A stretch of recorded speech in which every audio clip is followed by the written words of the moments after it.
This popcorn-style review contains scenes from another video.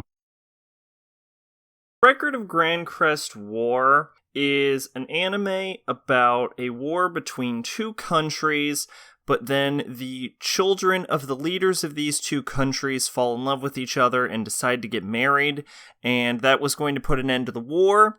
But during the wedding of the leader's children, someone summons Satan and ends up killing both of the leaders.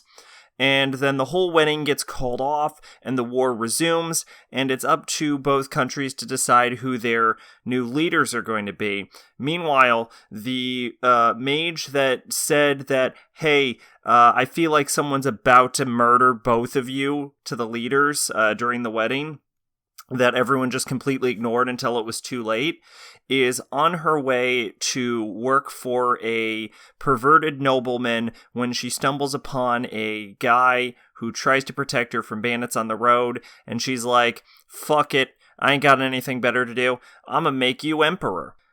And that's basically the plot of Record of Grancrest War.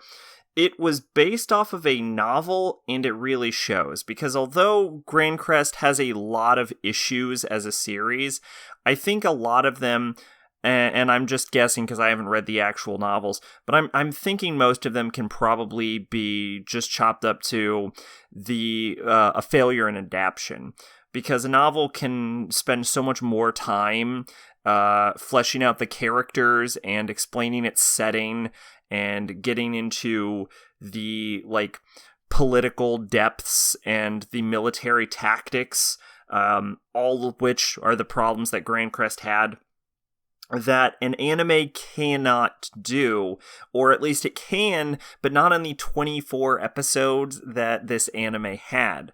So it ends up feeling rushed and poorly explained and kind of messy. The main through line throughout the entire series appears to be the themes of love, and with its themes of love, it manages to have some pretty well done scenes of characters who are in love with each other.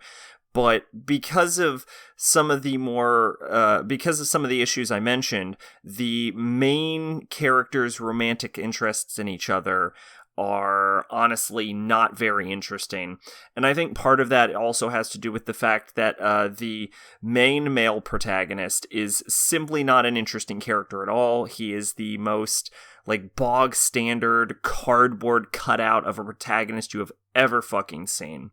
And the female protagonist, the mage, she's a significantly more interesting character, but the problem with her is that she doesn't have any goals, and by the episode 3, she just stops making real decisions for herself and constantly defers to the male protagonist for everything. So, together, they have, one half of what would make an interesting main character, but individually, it just leaves both of them kind of stale.